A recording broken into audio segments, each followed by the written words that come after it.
Okay, let us start. Thanks everyone for joining. അത് മതി, ഞാൻ ഓഫ് ചെയ്തു.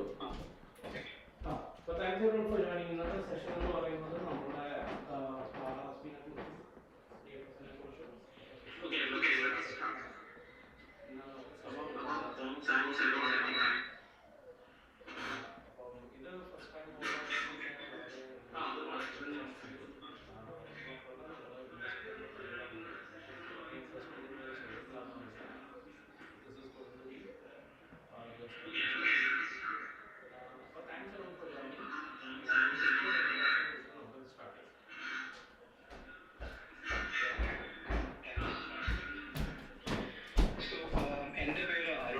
അപ്പോൾ ഞാനിവിടെ ഈ അമിറ്റിലും ഇൻവെസ്റ്റ്മെന്റ്സ് ഇൻ കാനഡ ഗ്രൂപ്പിൽ കുറെ നാളായിട്ടുള്ള ഒരാളാണ്.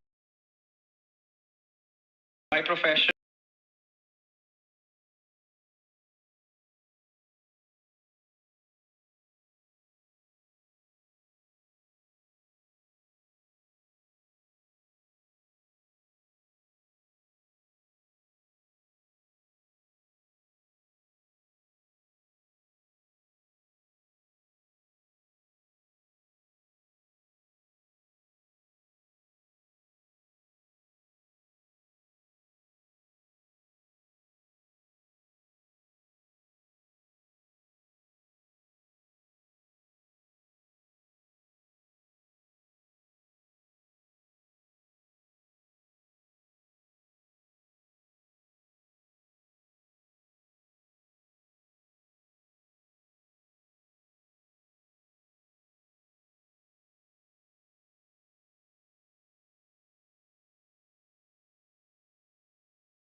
to anything else, which is like, what is an FHSA? There are basically two types of accounts that you have, that you can have in Canada. Other എന്താണെന്ന് ആർക്കെങ്കിലും പറയാൻ പറ്റുമോ? Two types of accounts, two basic types. I'm not talking about the name or terminology. എന്താണ് ഈ two types of accounts എന്ന് പറയാൻ? Anybody? Investment accounts.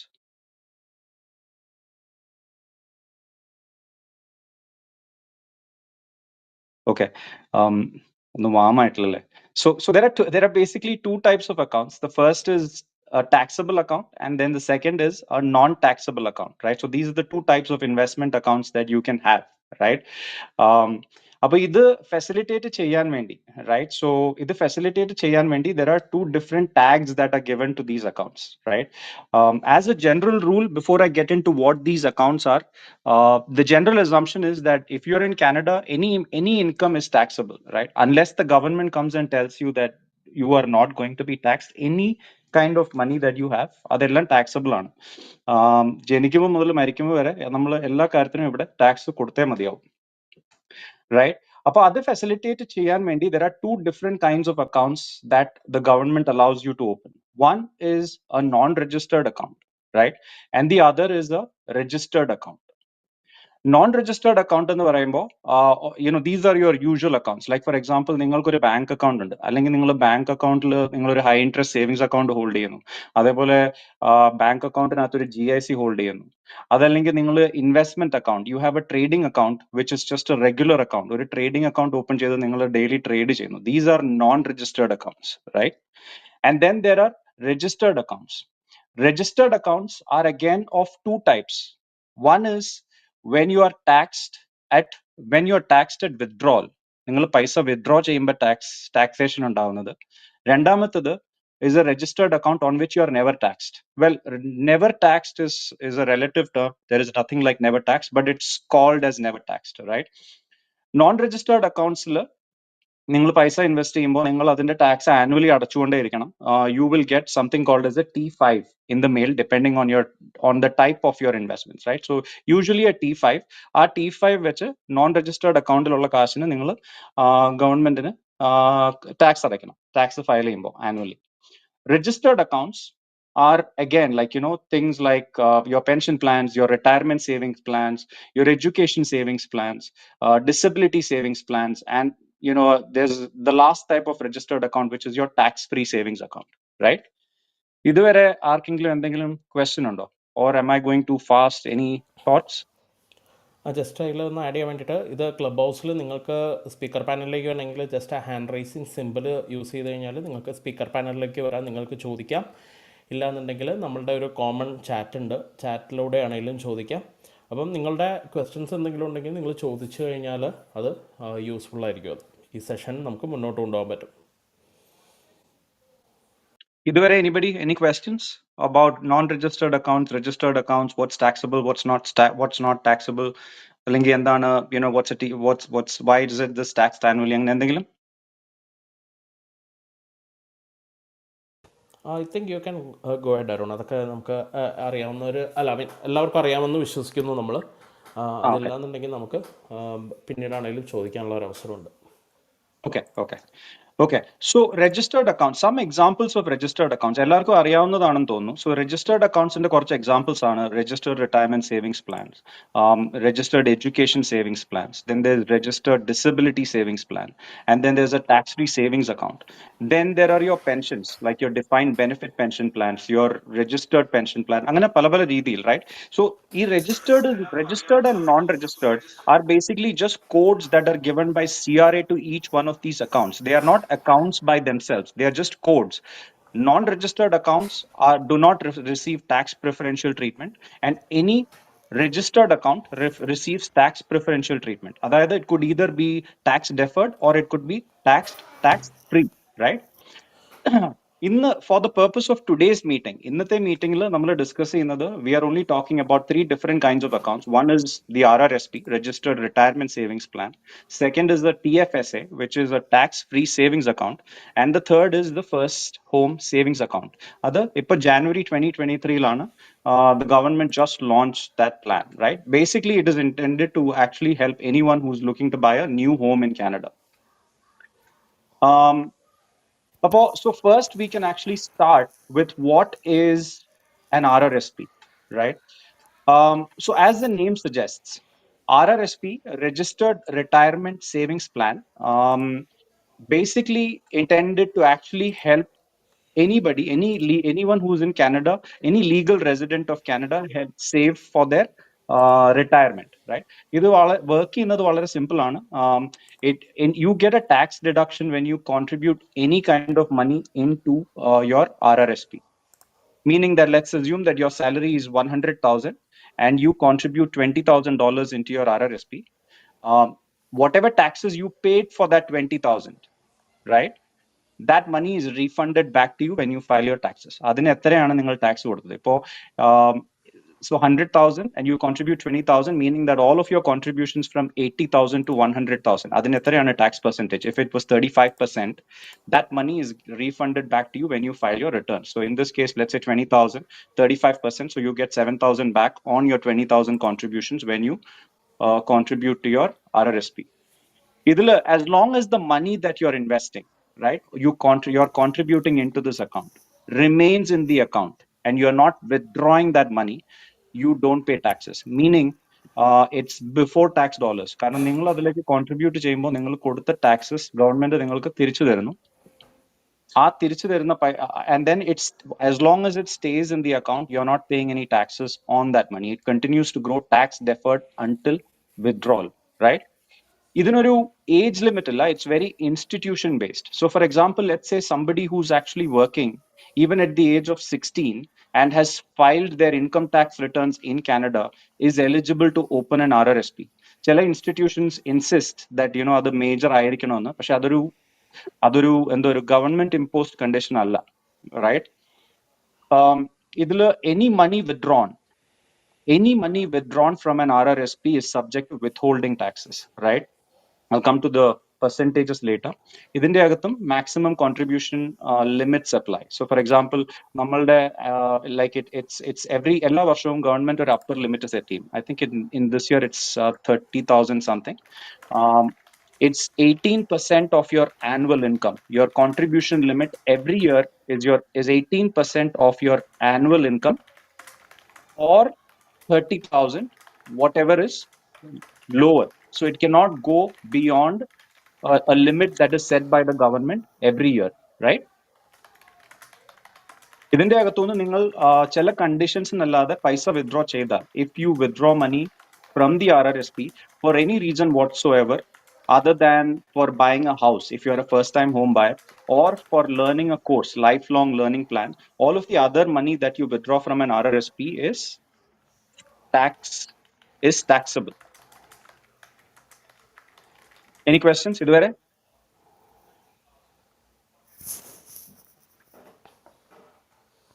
Anything at all?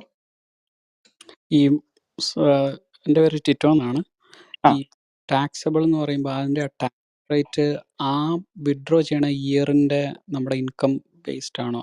എങ്ങനെയാണ് ആ ടാക്സ് റേറ്റ് വർക്ക് ചെയ്യുന്നത്? ആ വിഡ്രോ ചെയ്യും ഇപ്പോൾ സപ്പോസ് ഞാൻ ഈ വർഷം കോൺട്രിബ്യൂട്ട് ചെയ്തു, അടുത്ത വർഷം എനിക്ക് ജോലിയേ ഇല്ല, എനിക്ക് ഇൻകം മേ ബി 10,000 ഉണ്ടാവുള്ളൂ, അപ്പോൾ ആ 10,000 ടാക്സ് റേറ്റിലാണോ ടാക്സ് ചെയ്യുന്നത് RRSP?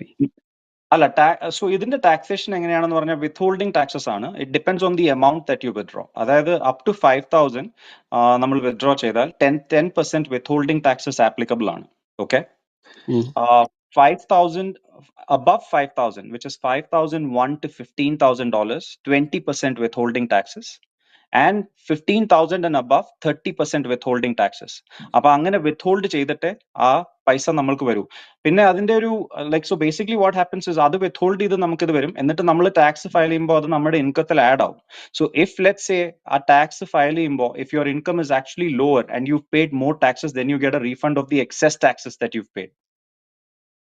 ഓക്കെ, മനസ്സിലായി. Okay, thank you. Right. But പക്ഷെ അത് നിങ്ങൾ പൈസ എടുക്കുമ്പോൾ ഈ മൂന്ന് പെർസെന്റേജിലാണ് ഇത് വരിക, വിത്ത് ടാക്സസ് വരിക. So I mean I give you an example. ഇപ്പോൾ ഒരു $20,000 ഒറ്റയടിക്ക് വിത്ഡ്രോ ചെയ്യുകയാണെങ്കിൽ instantly you will repay how much? You will pay withholding taxes of $6,000. പക്ഷെ ആ $20,000, let's say you take it out you take it out 5 different times, 4,000 into 5, right? You will only pay $400 5 times. Okay. 2,000, right?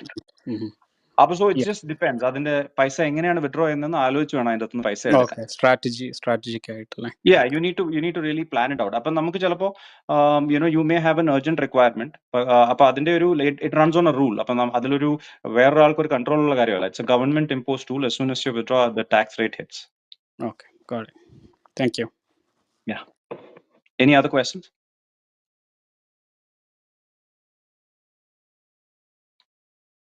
No? Move forward? Sure, yeah. Yeah, okay. RRSP, ഞാനിത് cover ചെയ്യുന്നതിന്റെ കാര്യം പറയാം. I wanted to go first to the first home savings account. പക്ഷേ first home savings account is really a combination of the TFSA and RRSP. അപ്പൊ ഇത് രണ്ടും ഇതിന്റെ ഒരു basics മനസ്സിലായാൽ it will be easier to explain that. അതുകൊണ്ടാണ് ആദ്യം ഇത് touch ചെയ്യുന്നത് കേട്ടോ. Yeah, please, yes. Yeah. So അതാണ് RRSP. ഇപ്പൊ ഇതിന്റെ ഒരു കമ്പാരിസൺ പറയാം. സോ RRSPക്ക് അകത്ത് നമ്മൾ കോൺട്രിബ്യൂട്ട് ചെയ്യുന്ന കാശിന്, ആ കോൺട്രിബ്യൂട്ട് ചെയ്യുന്ന ഡോളേഴ്സിന് എതിരെ നമുക്ക് ടാക്സ് റീഫണ്ട് കിട്ടുന്നു. Basically that means that all the contributions that you make to the RRSP are with before tax dollars, right? അത് ഗവൺമെന്റിന് നമ്മൾ കൊടുക്കേണ്ട കാശാണ്.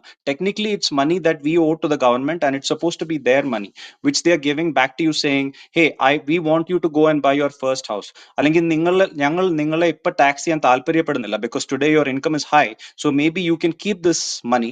നിങ്ങൾ റിട്ടയർ ചെയ്ത് കഴിയുമ്പോൾ നിങ്ങൾക്ക് ഇൻകം ഇല്ല എന്നൊരു സ്ഥിതി ആവുമ്പോൾ നിങ്ങൾ വിത്ഡ്രോ ചെയ്യുമ്പോൾ അപ്പോൾ the taxation will be lower. So basically they are giving you that money back and saying, you use this money for your retirement, use this money to buy a house, and then we will tax you when you retire and you pay a lower tax to us then. കാരണം അത്രയും നാള്, let's say that you're 30 and you have to start withdrawing from an RRSP at the age of 71, right? അപ്പൊ അത്രയും സമയം കൊണ്ട് you're getting 41 years almost to sort of get your money to grow, right? So that's tax deferred money that's growing for 41 years for a 30-year-old. Let's say for example, your income is to 100 or 150 or 200,000 now. Retirement, your income may not be as much, right? It may be 60, 70. You may not need as much money to survive your retirement, right? At least to meet your day-to-day expenses. Upon annu withdraw cheyumbo, your taxation rate will be much lower. So it'll always be very beneficial to use your RRSP for what the government is suggesting, which is, buy a house, use it for learning, because the tax advantage ആണ്. അതേപോലെ retirement withdraw ചെയ്യുമ്പോൾ നിങ്ങളുടെ tax percentage കുറവായിരിക്കും പൊതുവെ. So there are some benefits of an RRSP. The first one is a first-time home buyers plan. അത് നിങ്ങൾക്ക് പലർക്കും അറിയായിരിക്കും. എന്നാലും for the benefit of somebody who doesn't know what it is, I'll talk about it. So what it is അതായത് let's say you're a family, you're husband and wife, and you both are first-time home buyers. Depending on what your contribution room is, available contribution room is, right? If you have 2 വർഷം ജോലി ചെയ്തിട്ടുണ്ട്, നിങ്ങൾക്ക് രണ്ടുപേർക്കും, husband and wife both have 100,000 each, then you would have a contribution room of about 35,000. Apo you both can contribute and withdraw up to $35,000 each from your RRSP, tax free, to buy your first home, right? So RRSP പൊതുവെയുള്ള withdrawals, withholding taxes applicable ആണ്. പക്ഷേ when you are using money from the RRSP to buy your first home, both you and your spouse can actually withdraw up to 35,000 each, tax free at the point of withdrawal, and use that as a payment against your first home. Right? Now these withdrawals, ഇത് നിങ്ങൾ 17 വർഷത്തിനുള്ളിൽ തിരിച്ചടയ്ക്കണം. When I say 17 വർഷം, beginning 2 years after you withdrew that money, you have to repay that money back into the RRSP. അപ്പോൾ so basically let's say ഇപ്പൊ നിങ്ങൾ $35,000 എടുത്തിട്ടുണ്ട്, ആ $35,000 2 plus 15 years, ആ 17 വർഷം കൊണ്ട് നിങ്ങൾ തിരിച്ചടയ്ക്കണമെങ്കിൽ over 15 years, every year you will pay something in the region of $2,333 every year, right? അപ്പൊ അഥവാ നിങ്ങൾ അത് തിരിച്ചടയ്ക്കുന്നില്ല, you missed paying in a certain number of years, അങ്ങനെ അടച്ചിട്ടില്ലെങ്കിൽ that amount will be added to your income for that year and you will be taxed, right? ഇതുവരെ clear ആണോ? Any questions about how a first time home buyers plan works? ഇതിൽ just ഒരു question ഉണ്ടായിരുന്നേ. അത് എന്താണെന്ന് വെച്ച് കഴിഞ്ഞാൽ, നമ്മൾ ഇപ്പം ഞാൻ $35,000 എടുത്തു എന്നിരിക്കട്ടെ, 15 വർഷം കൊണ്ട് അടയ്ക്കണം. ഒരു വർഷം ഒരു വർഷം ചിലപ്പോൾ $3,000 വെച്ച് അടയ്ക്കേണ്ടി വരും. അപ്പോൾ അത് അടുത്ത വർഷത്തെ RRSP ലിമിറ്റിൽ വരുമോ? അത് നമ്മൾ എങ്ങനെയാണ് അടയ്ക്കേണ്ടത്? അതൊന്ന് ക്ലിയർ ആവും. കുറേ പേർക്ക് ഡൗട്ട് ഉണ്ട്. നമ്മളത് നോർമലായിട്ട് RRSP അടയ്ക്കണ പോലെ അടയ്ക്കണോ, അതോ ഈ അക്കൗണ്ടിലേക്ക് എങ്ങനെയാണ് നമ്മൾ സ്പെസിഫിക് ആയിട്ട് അടയ്ക്കേണ്ടത്? അതൊന്ന് ക്ലാരിഫൈ ചെയ്യാൻ പറ്റും. നമുക്കിപ്പോൾ ഒരാൾക്ക് എത്ര RRSP അക്കൗണ്ട് വേണമെങ്കിലും ഓപ്പൺ ചെയ്യാം, with how many ever accounts. ഇപ്പൊ നമുക്ക് for example Sudhi, you may have an account with Wealthsimple which is RRSP, വേറെ ഒരെണ്ണം ക്വസ്റ്റ്രേഡിലാവാം, വേറെ ഒരെണ്ണം may be managed by a wealth fund management company. അപ്പോൾ ഇറ്റ് ഡസന്റ് മാറ്റർ. ഇപ്പൊ നിങ്ങൾക്ക് ഏത് അക്കൗണ്ടിൽ നിന്നും you can withdraw your money from 5 different accounts because you have 35,000 as 7,000 each in 5 accounts. പക്ഷെ നിങ്ങൾ റീപേ ചെയ്യുമ്പോൾ there's something called as a schedule 7, right, which you have to attach with your repayment. അപ്പോൾ ആ schedule 7 attach ചെയ്ത് repay ചെയ്ത് കഴിയുമ്പോൾ you can tag ഇത് എന്തിനാണ് അടയ്ക്കുന്നത്. അപ്പോൾ so when CRA receives your schedule 7, they know that you are repaying your home buyers plan. അത് നിങ്ങൾ ഏത് പ്ലാനിലേക്ക് അടയ്ക്കുന്നു എന്നുള്ളത് പ്രശ്നമേ അല്ല.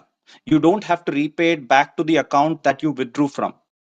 ഇപ്പൊ ചിലപ്പോ may be you withdrew from all 5 accounts, പക്ഷെ അത് തിരിച്ചടയ്ക്കുന്ന സമയത്ത് you feel that you had the best performance in the managed account, അതായത് നിങ്ങളുടെ ബ്രോക്കറേജ് ഫേം വഴിയുള്ള അക്കൗണ്ടിൽ. അപ്പൊ so you can put all that money back into that account. So it's your choice. But what is key is Schedule 7, whether it's a lifelong learning plan or a first-time home buyers plan, the key is to attach Schedule 7 along with the repayment when you're repaying it back. Schedule 7 ചെയ്യുന്നത് എന്താണെന്ന് പറഞ്ഞാൽ it is actually tagging that payment of, let's say that you have to repay 2,333 every year. അപ്പൊ നിങ്ങൾ 2,500 അതിന് അടയ്ക്കുന്നു, അത് Schedule 7ൽ tag ചെയ്യുന്നു. അതേ വർഷം നിങ്ങൾ ഒരു $5,000 എക്സ്ട്രാ അടയ്ക്കുന്നു, അത് നിങ്ങൾ Schedule 7ൽ ഇൻഡിക്കേറ്റ് ചെയ്യുന്നു, this is my RRSP contribution, it's not my home buyers plan. അപ്പൊ അത് നിങ്ങളുടെ RRSPയിലേക്ക് ആ വർഷത്തെ ഇതിലേക്ക് പോകുന്നു. Got it. ഇനി ആർക്കെങ്കിലും ഇതിൽ ക്ലാരിഫിക്കേഷൻ ഉണ്ടോ? കാരണം അത് വളരെ ഇമ്പോർട്ടൻ്റ് ആണ്, അത് നിങ്ങൾ മനസ്സിലാക്കിയിരിക്കേണ്ടതാണ്. അപ്പോൾ ഒരു ക്വസ്റ്റൻ ഉണ്ട് സനുവിൻ്റെ വക. If you miss repaying the RRSP repay amount for few years, the government will take tax for the missed amount, right? Yeah, it will be added to your income for that year. It will be added to your income for that year, and it will be taxed in the year in which you haven't repaid. So for example 2022 അടയ്ക്കേണ്ടതായിരുന്നു, 2022 അത് തിരിച്ചടച്ചില്ല. അപ്പൊ 2023 when you are filing your taxes for 2022, that amount will be added to your income and you will be taxed. ഇപ്പം ഒരു ഡൗട്ടുണ്ട്. ഇപ്പോൾ ഈ രണ്ട് reason അല്ലാതെ ഇപ്പം നമ്മൾ ഇപ്പോൾ ഫോർ എക്സാമ്പിൾ ഏർലി റിട്ടയർമെൻറ്റോ അങ്ങനെ എന്തെങ്കിലും റീസൺ ആയിട്ട് നമ്മൾ ജോലി ഇല്ലാതിരിക്കുമ്പോൾ RRSP ചെയ്ത് വിഡ്രോ ചെയ്താൽ അത് still it will be taxed for that year, right? It will be taxed in the year you withdraw, withholding taxes. Okay, so in that case, do I need to repay it into the RRSP? എനിക്ക് മനസ്സിലായല്ലോ. So are we combining first time home buyers and first time home buyer അതിൻ്റെ അല്ല, ഇത് ജനറലായിട്ട് ഇപ്പോൾ early retirement കേസിൽ എനിക്ക് ജോലി മറ്റ് ഇൻകം ഒന്നും ഇല്ലാത്തൊരു സിറ്റുവേഷനിൽ RRSP നിന്ന് അമൗണ്ട് വിഡ്രോ ചെയ്താൽ do I need to repay it back to RRSP or no?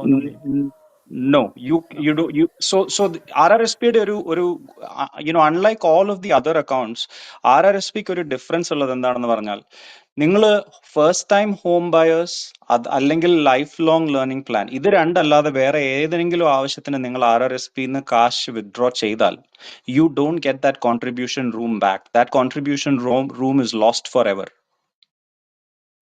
So repay ചെയ്യേണ്ടെന്ന് മാത്രമല്ല, but you also don't get that contribution room back once you use it for any other reason other than like retirement. The idea is to use that money for retirement, right? Okay. Yeah, അപ്പൊ അങ്ങനെ വന്നു കഴിയുമ്പോൾ അത് repay ചെയ്യേണ്ട ആവശ്യമില്ല. Okay, thank you. Yeah.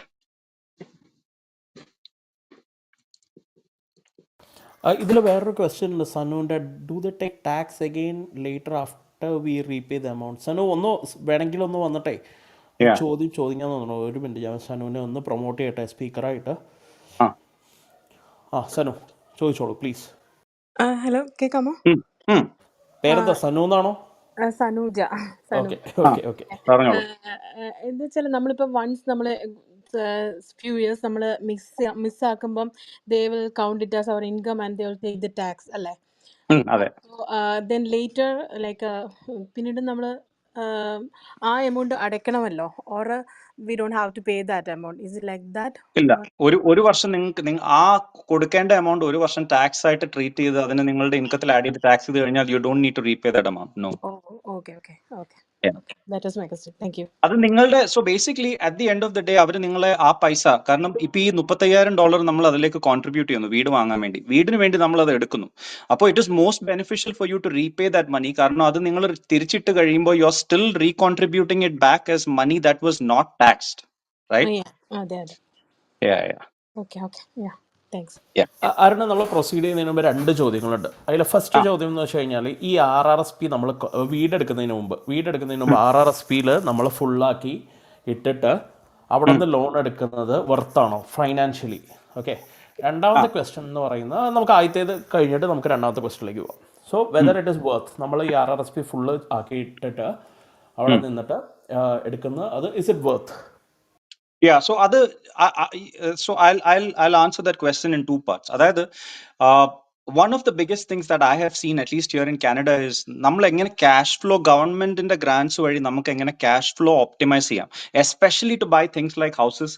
നമുക്ക് വീടിന്റെ വില നമുക്ക് എല്ലാവർക്കും അറിയാം. So bigger down payment is always much beneficial for a house, right?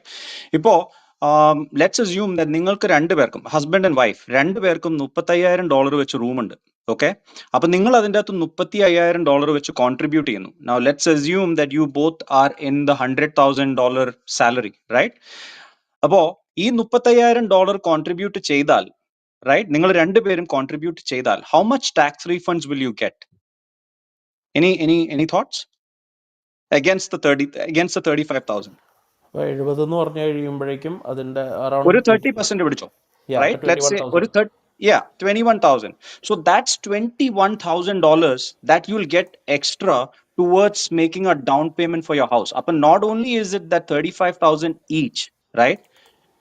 ആ 35,000-ന് രണ്ടുപേർക്കും 30% വെച്ച് കിട്ടിയാൽ that's 10,500 each. That's a big jump in your down payment. അത്രയും down payment കൂടുതൽ അടച്ചാൽ imagine the amount of interest that you can save on your mortgage over the years.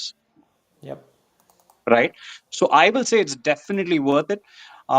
But it's only worth it. But let's say, group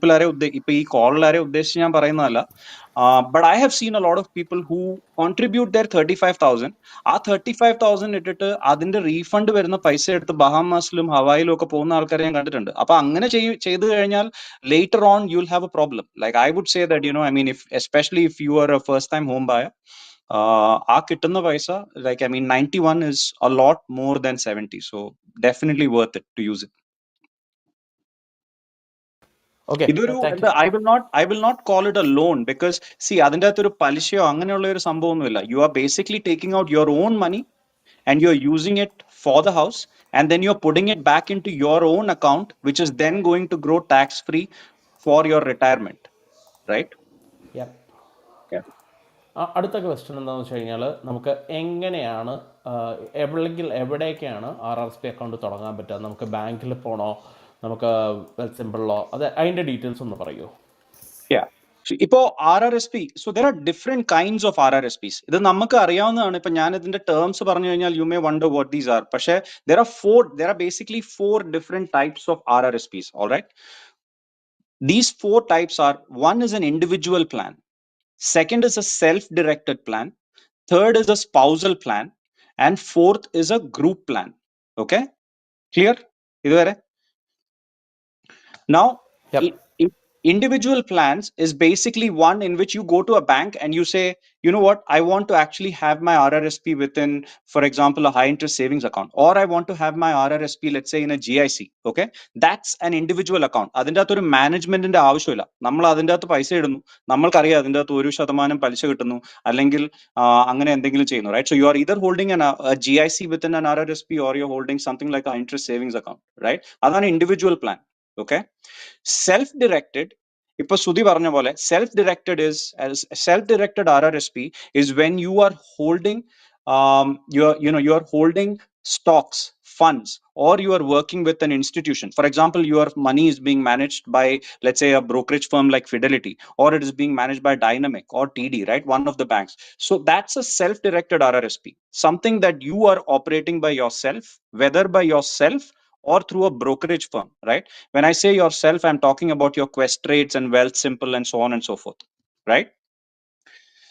മൂന്നാമത്തത് spousal RRSP, right? Spousal is when typically used when there's a large income difference between two spouses. Like, for example, one is at 100,000 or 150, and your husband or wife is maybe a homemaker, or maybe is only drawing 30 to 50,000 because there should be someone at home to care for the children, right? Appo angane the one spouse can share his contribution room with the other spouse. The idea behind that is spousal RRSP basically use ചെയ്യുന്നത് ഒന്ന് spousal RRSP യിലും നമുക്ക് first time home buyers plan up to limit of 35,000 use ചെയ്യാൻ പറ്റും. രണ്ടാമത്തത്, when you get to retirement, you will be a lot more money efficient when you withdraw. ഒരാളുടെ മാത്രം അക്കൗണ്ടിൽ നിന്ന്, if let's say there's one person's account is overfunded and the other person's account doesn't have anything, you will pay a lot more taxes than when you have two people who are actually splitting the income. അതിനാണ് spousal RRSP use ചെയ്യുന്നത്. ഈ spousal RRSP അകത്തും you can either have an individual RRSP or a self-directed RRSP. It can be in stocks, it can be with a brokerage firm, or you can simply hold a GIC. All right? Clear അല്ലേ ഇതുവരെ? എന്തെങ്കിലും questions ഉണ്ടോ? Yep, clear ആണ്. Yep. Okay. The last is a group plan, right? A group plan is basically something that is offered by employers. Okay. ഇപ്പൊ നിങ്ങൾക്ക് പലർക്കും നിങ്ങൾ ജോലി ചെയ്യുന്ന സ്ഥലത്ത് ഗ്രൂപ്പ് പ്ലാൻ ഉണ്ടാവും, right?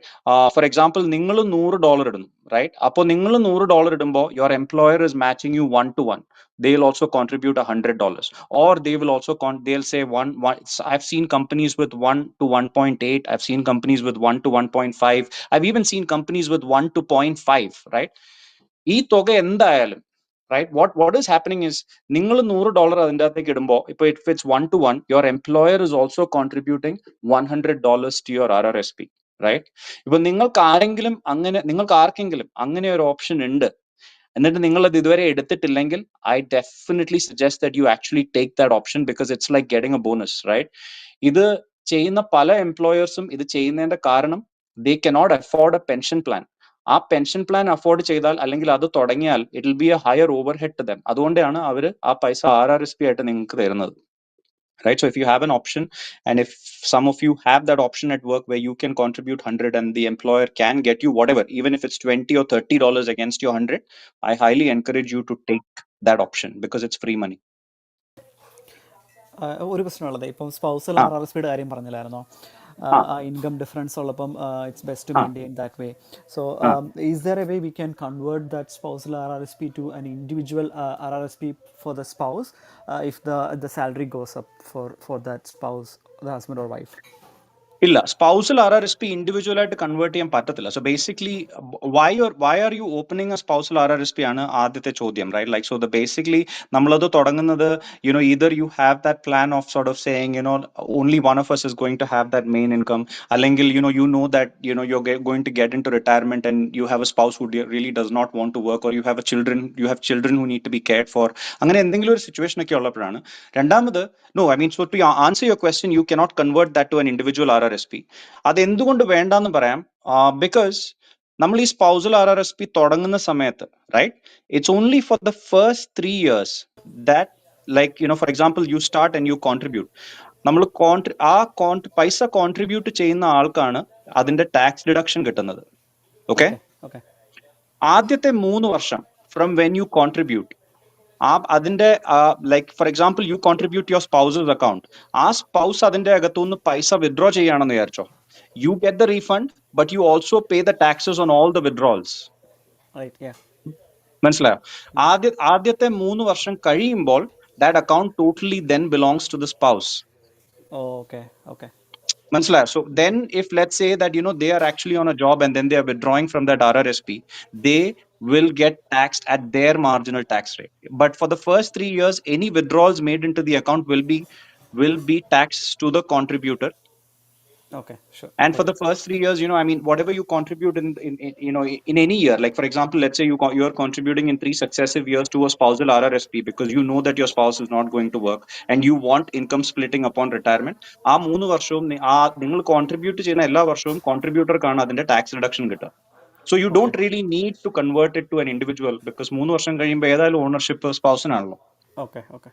ഓൾസോ ഇപ്പം നമ്മൾ സ്പൗസൽ RRSP ഓപ്പൺ ചെയ്തിട്ട്, like may be it's a silly question, can we not contribute in to the spousal RRSP? Like let's say 100% goes to my RRSP and 0 goes to spousal RRSP. Is that possible? Yeah, it's up to you. ഇത് self directed അല്ലേ. RRSP എന്ന് പറയുന്നത് നമ്മളുടെ കൺട്രോളിൽ ഇരിക്കുന്ന സാധനമാണ്, right? അത് എവിടെ തുടങ്ങിയാലും, റൈറ്റ്?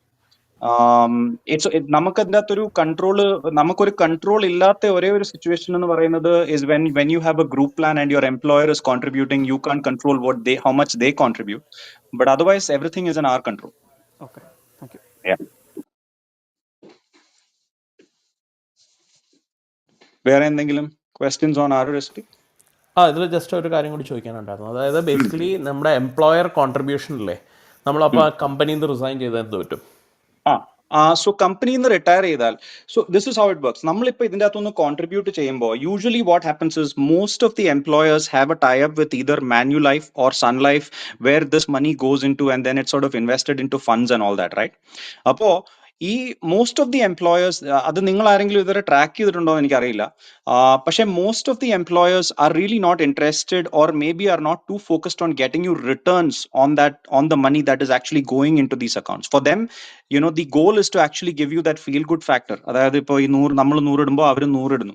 അപ്പോൾ take it for just that. നിങ്ങൾ കമ്പനി വിട്ടു പോകുമ്പോൾ I highly recommend that you move that money in to an RRSP that you otherwise hold which is performing well. Like for example, നിങ്ങൾക്കൊരു സ്വന്തമായിട്ടൊരു RRSP ഉണ്ട്, അത് നല്ലതായിട്ട് perform ചെയ്യുന്നുണ്ട്. അപ്പം നിങ്ങൾ all you have to do is submit a form to transfer that, registered investments transfer form. അപ്പോൾ അത് നിങ്ങളുടെ സൺ ലൈഫ് ഓർ മാന്യുലൈഫ് അക്കൗണ്ടിലോ കിടക്കുന്ന ആ പൈസ will move to an actively managed account, right? So you can take that along with you when you leave employment. ചില കമ്പനീസിൽ ഒരു lock in period ഉണ്ടാവും that you'll have to actually be there for a certain period of time, or you'll have to hold the money there for a certain period of time. That all of that depends on the employer, but as soon as that lock in period is over, I recommend that you move that money on and manage it by yourself. അപ്പം നമ്മുടെ ഈ ഒരു question ഈ actively company contribute ചെയ്യുമ്പോൾ നമ്മുടെ ആ funds ആ invest ചെയ്തേക്കണ funds നമുക്ക് ചേഞ്ച് ചെയ്യാൻ പറ്റില്ല അല്ലേ? നിങ്ങൾ അവിടെ ജോലിക്ക് ഇരിക്കുമ്പോൾ നിങ്ങൾക്ക് അത് അവിടെ നിന്ന് മാറ്റാൻ പറ്റില്ല, because that's a Okay. contract that the employer has with, for example, any firm. Some firms, very rarely, some firms will allow you to actually pick an option and say, നിങ്ങൾ ഏത് അക്കൗണ്ടിലേക്കാ ചെയ്യുന്നത്, so we will also contribute into that account, but that's very rare. And I've usually seen that happen at senior positions. ഞാൻ അരുൺ പറഞ്ഞപ്പോൾ ഞാൻ not ചെയ്തിട്ടുണ്ടായിരുന്നു. ഞാൻ നോക്കുമ്പോൾ അവരൊരു ബാഡ് അല്ല, ഒരു അത്ര നല്ല ഫണ്ട്സിലേക്കല്ല അവരുടെ കോൺട്രിബ്യൂഷൻ പോകുന്നത്. Yeah, because ഇവര് മോസ്റ്റ് എംപ്ലോയേഴ്സ് ഇതിനൊരു ബ്ലാങ്കറ്റ് പേയ്മെന്റ് ആണ് കൊടുക്കുന്നത്. അപ്പൊ അവരൊരു ബേസിക് MER-ലാണ് ഇത് ഓടിക്കുന്നത്. അപ്പൊ so when you are actually sort of doing a group plan of this sort, and I mean, see, look, I'm not talking for all the employers, ഇതിൽ exceptions ഉണ്ടാവാം, but usually they make a blanket payment and then they look for something where the MER is at its cheapest. അപ്പൊ you get what you pay for. MER അത്രയും കുറഞ്ഞിരിക്കുമ്പോൾ usually the performance of these funds may not be that great.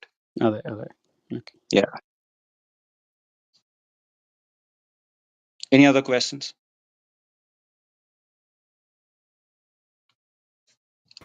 ഇല്ല, I think we can proceed.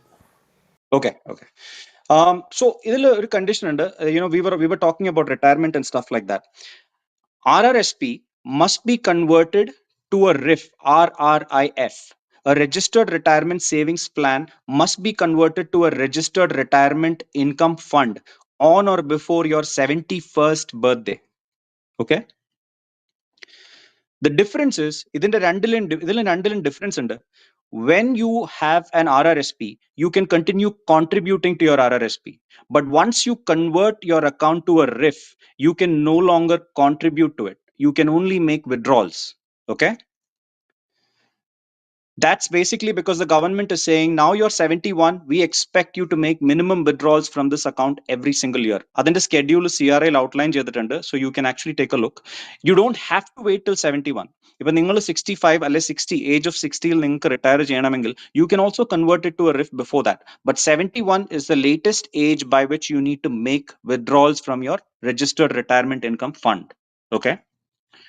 I think it starts at 2%, 3%, and so on and so forth. Anything that you withdraw after it converts to a RIF above the minimum percentage suggested by the government. For example, if they say 2% and you withdraw 5%, aap withdraw cheyna baaki 3% and you will have to pay withholding tax. Okay? Clear? Any questions around this?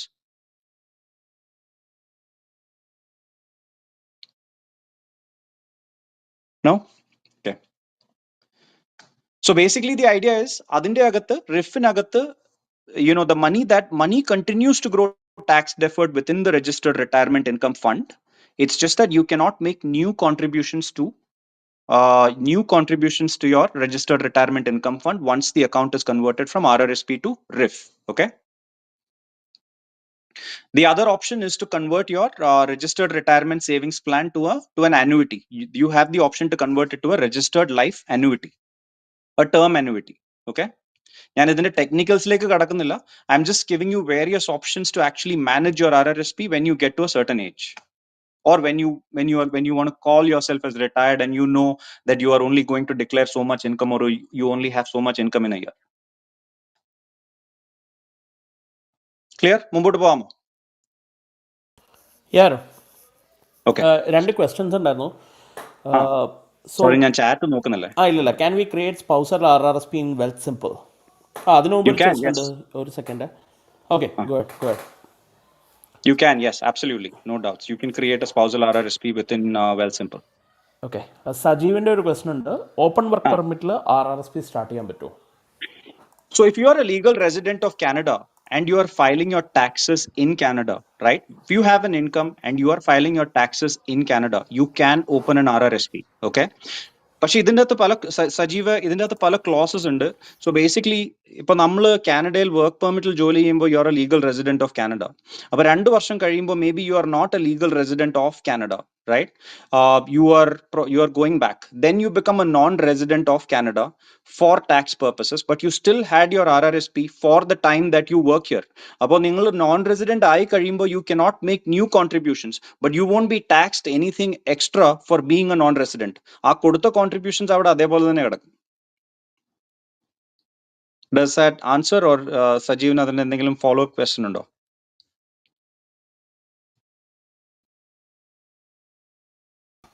സജീവേ ഒന്ന് speaker പാനലിൽ വന്നിട്ടേ വേണമെങ്കിൽ ഒന്ന് ചോദിച്ചിട്ട് പോകും.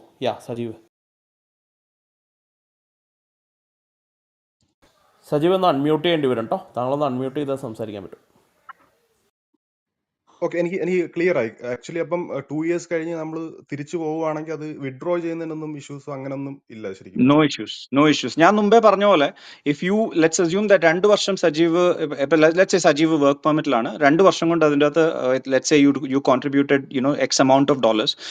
അപ്പോൾ സജീവിന് അറിയാം എത്ര നാളിനുള്ളിൽ നമ്മൾ ഇവിടെ നിന്ന് തിരിച്ചു പോവാണ്. അപ്പോൾ അങ്ങനെ ആകുമ്പോൾ instead of going going in at one go and withdrawing all 35, I'll spread my withdrawals out if you know in advance that you're leaving. അപ്പോൾ അങ്ങനെ ആകുമ്പോൾ you can actually manage the withholding taxes. Okay, good. Thanks fellow. എനിക്കൊരു question ഉണ്ട് അതിൽ add ചെയ്യാനായിട്ട്. ആ. എൻ്റെ പേര് ബിനു. ഓക്കെ, അപ്പം ഇപ്പം ഈ വർക്ക് പെർമിറ്റിന്റെ ഇത് പറഞ്ഞല്ലോ. അപ്പം അസ്യൂം ദാറ്റ് ഞാൻ 5 years മാത്രമേ ഇവിടെ നിൽക്കുന്നുള്ളൂ എന്ന് പ്ലാൻ ചെയ്യുവാണ്. After that I am going back to our country. Okay, അപ്പോൾ അങ്ങനത്തെ ഒരു സിറ്റുവേഷനിൽ ഞാൻ RRSP ഇങ്ങനെ പ്ലാൻ ചെയ്ത് വിഡ്രോ ആണെങ്കിൽ നമുക്ക് ലിമിറ്റ് ഉണ്ടാവോ? അതായത് 1 year നമുക്ക് 35,000 വരെ എങ്ങാണ്ടല്ലേ വിഡ്രോ ചെയ്യാൻ പറ്റുന്നുള്ളൂ പറഞ്ഞത്? 1 year അല്ല, നമുക്ക് എത്ര വേണമെങ്കിലും, ലൈക്ക് RRSPക്കകത്ത് let's assume that you have $1 million in your RRSP, okay, and you have an immediate cash requirement for $1 million. You can withdraw all 1 million at one shot. 35,000 limit ഞാൻ പറഞ്ഞത് first time home ബയറിന് മാത്രമാണ്. Okay, so that is only for a first time home buyer. പക്ഷെ ബിനു, എൻ്റെ അനുഭവം വെച്ചിട്ട് ഞാൻ പറയുകയാണ്, അത് ചെയ്യാതിരിക്കട്ടോ നല്ലത്. ചെയ്യരുത്. 5 വർഷം കഴിഞ്ഞിട്ട് പോകുന്നുണ്ടെങ്കിൽ better not to invest on anything, അല്ലെങ്കിൽ അതവിടെ കിടക്കട്ടെ എന്ന് വെക്കുക.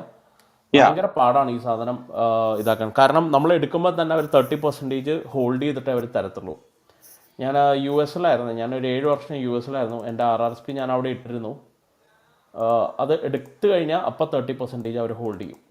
പിന്നെ ഞാനിവിടെ കാനഡയിൽ അത് കൊണ്ടുവന്നത് ഫയൽ ചെയ്ത് വരുമ്പോഴേക്കും നല്ല തലവേദനയാണ്. It's a tedious process. They don't make it easy. അതുകൊണ്ടാണ് ആരും ചെയ്യില്ല അത്. സോ ഒരു ഞാൻ couple of times എൻകൗണ്ടർ ചെയ്തിട്ടുള്ള വിത്ത് മൈ ക്ലയൻസ്, ഞാൻ എൻകൗണ്ടർ ചെയ്തിട്ടുള്ള ഒരു സിറ്റുവേഷൻ പറയാം. സോ എനിക്ക് I have 3 clients, they had their RRSPs. ഇവിടെ RRSPs ഉണ്ട്, they have contributed their RRSPs, they have big amounts in these RRSPs. അപ്പോൾ അവര് ഇവിടെ എല്ലാം ഡിസ്പോസ് ചെയ്തിട്ട് US-ലേക്ക് മൂവ് ആയി. ഓക്കെ, അപ്പോൾ they are of course citizens. ഒരാൾ ഇവിടെ PR ഹോൾഡർ ആയിരുന്നു, ഒരാൾ സിറ്റിസൺ ആയിരുന്നു, but they moved to the US. അപ്പോൾ ഈ again, I don't want to confuse anyone by going into all of these things, but US and Canada has a treaty, okay, a tax treaty. So what happens is നിങ്ങൾക്ക് ഇവിടെ RRSPO അല്ലെങ്കിൽ RESPO, or you have, let's say, a registered retirement income fund, or you have a locked in retirement account. ഇങ്ങനെ registered retirement plans, these are all recognized by the IRS as tax deferred ways of saving money. അപ്പോൾ for example നിങ്ങൾ US-ലേക്ക് move ചെയ്തിട്ട് നിങ്ങൾ ഇവിടെ പൈസ withdraw ചെയ്യുന്നു, okay, RRSP എന്ന്. ഇവിടുന്ന് നിങ്ങൾ പൈസ വിഡ്രോ ചെയ്യുമ്പോൾ you will have to pay withholding taxes for whatever your withdrawals are. So whether you take it out in multiple lump sums of less than 5,000, or you take it out altogether 30% withholding, നിങ്ങൾ ഇവിടെ കൊടുത്ത ടാക്സിന് you can actually submit that as a tax. You can submit that for a tax credit in the US. You cannot be double taxed for it, okay? That is dependent on the tax treaty that country has with Canada. ഇത് ഞാൻ US-ന്റെ കാര്യമാണ് പറഞ്ഞത് because I have clients who've moved. But like for example, if you're moving to the UK, then I don't know what that tax treaty is. So then that tax treaty will prevail. All right? അതാണ് അതറിയാമെങ്കിൽ ആരോടെ ഞാൻ reach out to you. I have to bring money from there to here. എനിക്ക് മാത്രമല്ല, നമ്മുടെ കുറേ പേർക്ക് ഗ്രൂപ്പിലുള്ള കുറേ പേർക്ക് അങ്ങനത്തെ പ്രശ്നങ്ങളുണ്ട്. അവിടെ നിന്ന് Yeah, കാശ് ഇവിടെ നമുക്ക് reverse അറിയില്ല. reverse ഉണ്ട്. Like, so for example, I'm pretty sure when you move from the US to here too, if you have to pay taxes there, you can actually submit that tax receipt here for a credit note here, because ideally you should not be paying double taxes. That is correct. പക്ഷേ ആ process ഇത്തിരി ടഫാണ്. അത് പറഞ്ഞ പോലെ അവർ 30% hold ചെയ്യും. അത് കൊണ്ടുവന്ന് കഴിഞ്ഞിട്ട് നമ്മളിവിടെ നമ്മൾ RRSPയിൽ നമ്മൾ ആ ഇട്ട് കഴിഞ്ഞാൽ നമുക്കിത് ആ കാശ് ക്രെഡിറ്റ് കിട്ടും നമുക്ക്. Yeah. So I mean, whatever it takes, because again, നമുക്ക് കുറച്ച് കഴിയുമ്പോൾ we'll get into a little more details മുമ്പോട്ട് പോട്ടെ. But I just wanted to touch on that as an exception. ആ question വന്നോണ്ട്, right? Yeah, let's proceed. ഇനി എന്തെങ്കിലും questions about RRSPs and things like that?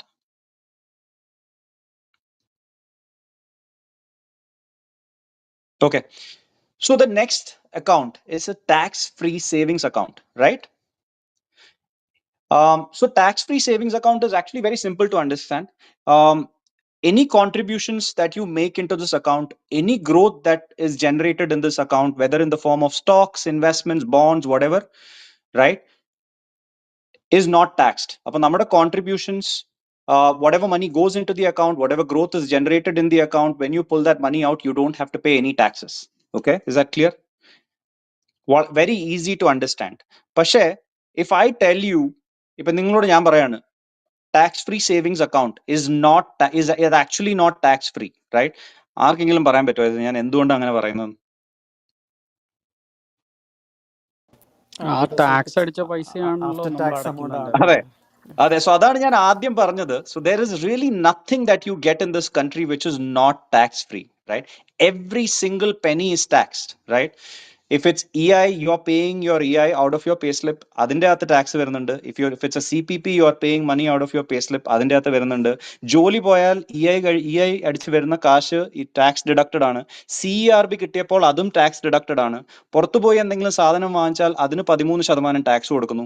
മരിച്ചു കഴിയുമ്പോൾ അതിനും ടാക്സ് കൊടുക്കുന്നു. Probate plus estate taxes. So there's really nothing that is not taxed. Tax-free savings അക്കൗണ്ടിനകത്ത് all of the money that is going in is already taxed, right? അതുകൊണ്ടാണ് അതിന്റെ കോൺട്രിബ്യൂഷൻസിനും ഗ്രോത്തിനും tax ഇല്ലാത്തത്, right? So clear? അതിന്റെ requirements വളരെ simple ആണ്. You should be a legal resident of Canada. You should be 18 years or older, and it is not dependent on employment, right? അതായത് നിങ്ങൾക്ക് ജോലി ഉണ്ടെങ്കിലും ഇല്ലെങ്കിലും ഇതിന്റെ കോൺട്രിബ്യൂഷൻ റൂം നിങ്ങൾക്ക് കിട്ടിക്കൊണ്ടേയിരിക്കും. So if you have a spouse who's not working and the person is 18 years plus, that room will accumulate.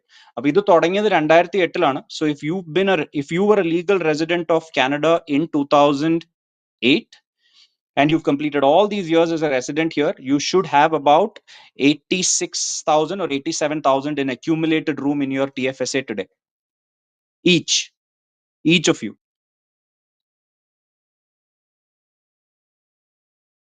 So basically Any question? unutilized overflow എന്നാണ് പറയണത്. So there is nothing called unutilized. നമ്മൾ unutilized ചെയ്യാതിരിക്കുന്ന room എല്ലാ വർഷവും carry forward ആയിക്കൊണ്ടേയിരിക്കും. So if you want to sort of go all in on a TFSA at any time, you can. The one difference between, in terms of the way it is treated is, RRSPക്ക് അകത്ത് നമുക്ക് എല്ലാവർക്കും അറിയാം, അതായത് അതിന്റെ അകത്ത് നമ്മൾ tax കൊടുക്കുന്നത് calendar ഇയറിലാണെങ്കിലും നിങ്ങൾ ഇപ്പോൾ ജാനുവരിയിലും ഫെബ്രുവരിയിലും നിങ്ങൾ ഇതിന്റെ അകത്ത് RRSPക്ക് അകത്തേക്ക് ചെയ്യുന്ന contributions will become tax deductible for that year. It is considered contributions in 2022. For example, ഇപ്പൊ നിങ്ങൾ ജാനുവരി ഫെബ്രുവരി ഈ 2 മാസത്തിൽ നിങ്ങളുടെ 2022 RRSP റൂം യൂസ് ചെയ്യുന്നു. അങ്ങനെയാണെങ്കിൽ that amount is reduced from your 2022 gross income, which was till December 31st. But in case of a TFSA, you cannot do all of that. അതായത് ഇപ്പൊ നിങ്ങൾ ലെറ്റ്സ് സേ ജാനുവരി മാസത്തിൽ ഈ മാസം നിങ്ങൾ നിങ്ങളുടെ TFSAക്ക് അകത്തുനിന്ന് നിങ്ങളുടെ റൂം എത്ര 85,000 അല്ലെ 87,000 അങ്ങനെ ഉണ്ടെന്ന് വിചാരിച്ചു. നിങ്ങൾ അതിൻ്റെ അകത്തുനിന്ന് ഒരു $50,000 നിങ്ങൾ വിഡ്രോ ചെയ്യുന്നു എന്തെങ്കിലും ആവശ്യത്തിന്. ആ പൈസ നിങ്ങൾ ജാനുവരിയിൽ വിഡ്രോ ചെയ്താൽ you have to wait until next January before you can contribute that money back into your TFSA, because TFSA operates on a calendar year. ഒരു കാലണ്ടർ ഇയറിനകത്ത് നമ്മൾ എന്ത് പൈസ വിഡ്രോ ചെയ്യുന്നോ ആ പൈസ റീകോൺട്രിബ്യൂട്ട് ചെയ്യണമെങ്കിൽ അടുത്ത വർഷം വരെ വെയിറ്റ് ചെയ്യണം. Any unused contribution, whether through withdrawals or whether you've not contributed, this will all keep carrying over to the next subsequent years. നിങ്ങൾ ഒരിക്കലും ഉപയോഗിച്ചിട്ടില്ല 2008 മുതൽ you are a legal resident and you were 18 in 2008, you should have about 86,000-87,000 in accumulated room, whether you were employed or not.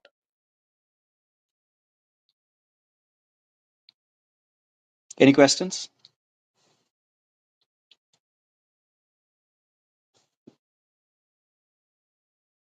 Chat എന്തെങ്കിലും Chatl dividend received in RRSP or TFSA will add up to the contribution limit. അതൊരു നല്ല question ആണത്. It will not. No dividend received in RRSP or any growth, any dividend that is generated, will not reduce your contribution limit. Your contribution limit is strictly 18% of your income, or an upper limit that is decided by the government every year. If I think it's 30,000 something. If you're 18% of your income, let's say you're making 200,000, 18% of 200,000 is 36,000, then you will contribute 30,000. Which is defined by the government, or lower, whatever the income is. So no, the growth generated does not affect your contribution rule. That is the biggest advantage of having both of these accounts, in that the before tax dollars grow tax deferred till as long as that money is kept in that account, right? So ningal retirement ayi കഴിയുമ്പോ, let's assume that you don't take all of that money out of your RRSP every like, you're not taking a lump sum out. നിങ്ങൾ ഓരോ മാസം അതിൻ്റെ അകത്തുനിന്ന് $2,000 വെച്ച്, let's say both of you have RRSPs, രണ്ടുപേരും $2,000 വെച്ച് അതിൻ്റെ അകത്തുനിന്ന് പുറത്തെടുക്കുന്നു. അപ്പോൾ you're only paying 10% with 10% taxes on it. And that's nothing when compared to the 35 or 36 or 40% returns that you get when you contribute today, right? Appo adana an optimal way to use. ഒരു question ഉണ്ടേ. ഇപ്പം നമ്മൾ TFSA കുറച്ച് amount കിട്ടും, നമുക്ക് അതിൽ നിന്ന് dividends കിട്ടി. സപ്പോസ് ഒരു $200. നമ്മൾ ആ $200 നമ്മുടെ ബാങ്ക് അക്കൗണ്ടിലേക്ക് വിഡ്രോ ചെയ്തു. ആ $200 ടാക്സ് കൊടുക്കുന്നു? No, കൊടുക്കണ്ട. No, absolutely no taxes. Okay, got it. Yeah, dividend ആയാലും capital gain ആയാലും growth ആയാലും distribution ആയാലും എന്തായാലും ടാക്സ് ഇല്ല. ടാക്സ് ഇല്ല. ഓക്കെ. പക്ഷെ അത് ഒരു നല്ല ഐഡിയ ആയിരിക്കും ആ ഡിവിഡൻസ് തിരിച്ച് റീഇൻവെസ്റ്റ് ചെയ്യുന്നത്, അല്ലേ? Yes, ഞാൻ അത് പറയാൻ പോയായിരുന്നു. So now that we've discussed both of these things, can anyone tell me what may be a good strategy to use when you're sort of contributing to your RRSP and getting a refund? അത് ഉറപ്പായിട്ടും അത് തിരിച്ച് RRSPയിലേക്ക് തന്നെ ഇടുക, കിട്ടുന്ന refund. Right, രണ്ട് കാര്യങ്ങൾ ചെയ്യാം. അതായത് നോട്ട് ഈവൻ ടു, നിങ്ങൾക്ക് അത് വെച്ചൊരു 2-3 കാര്യങ്ങൾ ചെയ്യാം, depending on your priority. For example, let's say you have really young അല്ല, കിഡ്സ്. ഒരു സെക്കൻഡ്, ഇതിനു മുമ്പ് ആരാ ആൻസർ പറഞ്ഞത്? ബിനു ആണോ? തിയോ? അതെ, അതെനിക്ക് മനസ്സിലായില്ല. അപ്പോൾ RRSPയിൽ കിട്ടുന്ന റീഫണ്ട് എങ്ങനെ തിരിച്ച് RRSPയിൽ? അത് TFSA ഇടണ്ടേ? അത് നമുക്ക് RRSPയിൽ ഇടാം. സോറി, അതായത് നമുക്കിപ്പോ ഒരു RRSP കിട്ടുന്നു. ഈ വർഷത്തെ കോൺട്രിബ്യൂഷൻ കഴിഞ്ഞു, അപ്പൊ നമ്മളത് അടുത്ത വർഷത്തെ കോൺട്രിബ്യൂഷനിലേക്ക് ഇടുന്നു. അങ്ങനെ ഇട്ട് കഴിയുമ്പോൾ അടുത്ത വർഷം ഈ റീഫണ്ട് കിട്ടിയ കാശ് is generating more refund for you, right? അപ്പൊ നമുക്കത് അതാ ഞാൻ പറഞ്ഞത്, നമുക്കൊരു 2-3 രീതിയിൽ അത് യൂസ് ചെയ്യാം. തിയോ പറഞ്ഞത് ശരിയാണ്, സുധി പറഞ്ഞത് ശരിയാണ്. ഇനി ഒരു മൂന്നാമത്തെ option, let's assume you have young kids and you want to contribute to their education. അപ്പൊ നിങ്ങളത് ഓരോ മാസം ചെയ്യുന്നില്ല. Let's say you get about $7,000 in $7,000-8,000 in RRSP റീഫണ്ട്. ആ പൈസ എടുത്ത് $2,500 വെച്ച് നിങ്ങൾക്ക് 2 കുട്ടികളുണ്ടെങ്കിൽ അവരുടെ RESPയിലേക്ക് ഇടാം. അപ്പൊ ആ RESPയിലേക്ക് ഇട്ട് കഴിയുമ്പോൾ നിങ്ങൾക്ക് അതിന്റെ അകത്തുനിന്ന് തന്നെ ഒരു $1,000 ഗവൺമെന്റിൽ നിന്ന് കിട്ടില്ലേ, right? So there are so many things that you can do with the money that you are actually getting as a refund. ഇതിന്റെ ആ കിട്ടുന്ന പൈസയും കൊണ്ട് നമ്മൾ ചെയ്യാൻ ഉദ്ദേശിക്കുന്ന കാര്യം എന്ന് പറയുമ്പോൾ എങ്ങനെ ക്യാഷ് ഫ്ലോ ഒപ്റ്റിമൈസ് ചെയ്യാം. TFSAക്കകത്ത് കിട്ടാനുള്ള ഒരു അഡ്വാൻറ്റേജ് എന്ന് പറയുമ്പോൾ, യൂഷ്വലി TFSAക്കകത്ത് ഇടുന്ന പൈസ എന്താ, ആഫ്റ്റർ ടാക്സ് ഡോളേഴ്സ് ആണ്. പക്ഷെ RRSPന്ന് കിട്ടുന്ന റീഫണ്ട് എടുത്ത് TFSAക്കകത്ത് ഇട്ട് കഴിയുമ്പോൾ the biggest advantage that you get is you are funding your TFSA with before tax dollars, and then you are withdrawing that money without taxes, right? Clear? അതാണ് നല്ല strategy. ഞാനതാ വിചാരിച്ചത്. ഞാൻ തിയോ പറഞ്ഞപ്പോൾ ഇങ്ങനെ ആലോചിച്ചുകൊണ്ടിരിക്കുകയായിരുന്നേ, അതെന്ത് സ്ട്രാറ്റജി, അത് തിരിച്ച് RRSPയിൽ കൊണ്ടിടുന്നതെന്ന് ഇങ്ങനെ ആലോചിച്ചുകൊണ്ടിരിക്കുകയായിരുന്നു. Yeah, I have a client who is optimally used in his TFSA. So he, always takes his RRSP refund and puts it back into the RRSP because TFSA is otherwise managed. ഇപ്പൊ നമ്മള് ഒരു കയ്യിൽ നിന്ന് പൈസ എടുത്ത് വേറൊരെണ്ണത്തിലേക്ക് എങ്ങനെ ഇട്ടാലും, as long as we are funding everything fully, അതെങ്ങനെ നമ്മൾ ചെയ്യുന്നു എന്നുള്ള ഒരു ഇതല്ല. All 3 strategies work right. ഇത് നമുക്കിപ്പം ഗ്രൂപ്പ് RRSP അല്ലെങ്കിൽ ഗ്രൂപ്പ് TFSA ആണെങ്കിലും ഈ പറഞ്ഞ പോലെ സ്ട്രാറ്റജി ഇംപ്ലിമെൻറ്റ് ചെയ്യാൻ പറ്റുമല്ലോ അല്ലേ? ഗ്രൂപ്പ് TFSA എന്ന് പറഞ്ഞൊരു സംഭവമില്ല. No employer is contributing to a TFSA. അങ്ങനെയുണ്ടോ സുധി? എനിക്ക് എന്റെ അറിവിലില്ല. ഇല്ല. അതെങ്ങനത്തെ സംഭവം എന്ന് വെച്ച് കഴിഞ്ഞാൽ ഈ ചില കമ്പനീസ് GRSP എന്ന് പറയുന്നൊരു സംഭവമുണ്ട്. അവർ RRSPയിൽ ഇടില്ല, അവർ GRSPയിലാണ് ഇടുന്നത്. അവർ ഗ്രൂപ്പ് TFSA എന്ന് പറയുന്നൊരു സംഭവം ഞാൻ കേട്ടിട്ടില്ല. അത് ചോദ്യം കറക്റ്റാണോ? അല്ല, ഞാൻ ജനറലൈസ്ഡ് ചോദിച്ചതാണ്. ലൈക്ക് ഗ്രൂപ്പ് RRSP ആണെങ്കിൽ നമുക്ക് ഈ സ്ട്രാറ്റജി ഇംപ്ലിമെൻറ്റ് ചെയ്യാൻ പറ്റുമോ? ഇപ്പോൾ RRSPയുടെ റിട്ടേൺസ് എടുത്തിട്ട് TFSAയിലേക്ക് അവിടെ ചെറിയൊരു ഡിഫറൻസ് എന്താണെന്ന് വെച്ചാൽ ഗ്രൂപ്പ് RRSPയിൽ കമ്പനി കോൺട്രിബ്യൂഷൻ ഉണ്ടല്ലോ, അത് നിങ്ങളുടെ മന്ത്ലി കോൺട്രിബ്യൂഷൻ ആയിരിക്കണം. നിങ്ങൾക്ക് അവസാനം കൊണ്ട് ഒറ്റ ഒരു എമൗണ്ട് ഇട്ട് കഴിഞ്ഞാൽ കമ്പനിയെ വലിയ എമൗണ്ട് ഇടില്ല. നിങ്ങൾ മന്ത്ലി ഇപ്പോൾ $100 ഇടണമെങ്കിൽ അതിൻ്റെ ഈ 1% എത്രയാണെന്ന് വെച്ച് കഴിഞ്ഞാൽ അവർ കോൺട്രിബ്യൂട്ട് ചെയ്യും up to a limit of 3% or 5%. അത് നിങ്ങളുടെ മന്ത്ലി കോൺട്രിബ്യൂഷനിൽ വേണ്ടി വരും. I don't think if you put in bulk അത് വർക്ക്ഔട്ട് ആവുന്ന അവർ മാച്ച് ചെയ്യില്ല എന്ന് മാത്രമല്ല, അഭിലാഷ് അല്ലേ ചോദിച്ചത്? അതെ. സോ അഭിലാഷ്, എന്താ സംഭവിക്കുന്ന പറഞ്ഞാൽ ഇപ്പൊ ഈ കമ്പനി കോൺട്രിബ്യൂട്ട് ചെയ്യുന്ന ആ തുകയില്ലേ, അത് technically is going in to our RRSP. അപ്പൊ നമ്മളുടെ ഈ T4 നമുക്ക് കിട്ടുമ്പോൾ എനി പെൻഷൻ അഡ്ജസ്റ്റ്മെന്റ്, അതായത് any pension contribution or RRSP contribution will be reported in ആ T4. അപ്പൊ അത് ആ എമൗണ്ട് റിഡ്യൂസ് ചെയ്തിട്ടേ നമ്മളുടെ RRSP റൂം ഡിറ്റർമൈൻ ആവത്തുള്ളൂ, നമ്മൾ ആ റിട്ടേൺസ് ഫയൽ ചെയ്യുമ്പോൾ. അത് T4-നകത്ത് വരും. Because though you are not contributing it, somebody is contributing to your RRSP, right? Other report ചെയ്തേ മതിയാവും, because every dollar has to be accounted for.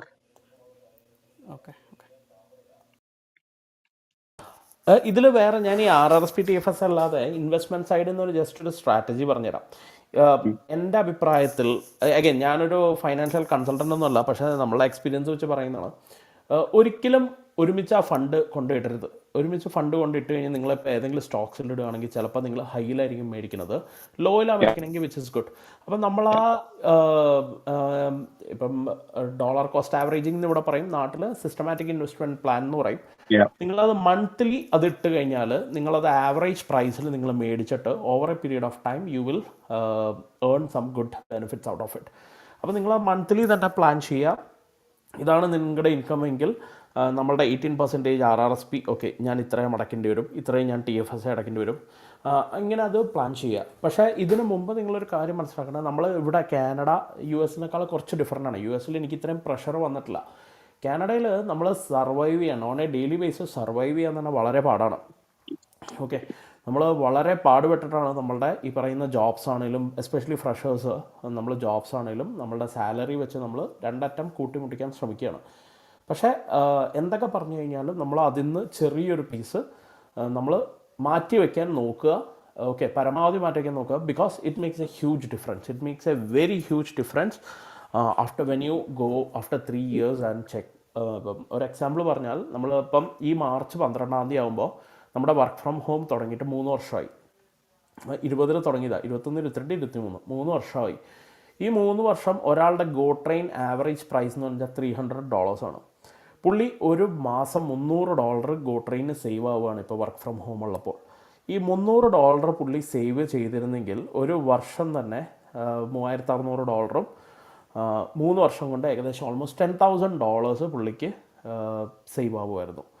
Okay, അത് ഇട്ടിരുന്നെങ്കിൽ ക്യുമുലേറ്റീവ് ആയിട്ട് സ്റ്റോക്സിലൊക്കെ invest ചെയ്ത് അല്ലെങ്കിൽ ETFസിലൊക്കെ ഇൻവെസ്റ്റ് ചെയ്തിരുന്നെങ്കിൽ നമുക്കതും കൊണ്ട് over a period of time we would have gained some advantage. $12,000 നമ്മളങ്ങനെ ഇട്ടിട്ടില്ലായിരുന്നെങ്കിൽ ഇന്ന് നമ്മൾ നോക്കുമ്പോൾ എവിടെ അക്കൗണ്ടിൽ $12,000 ചിലപ്പോഴേ ഉണ്ടാവുള്ളൂ, അല്ലേ?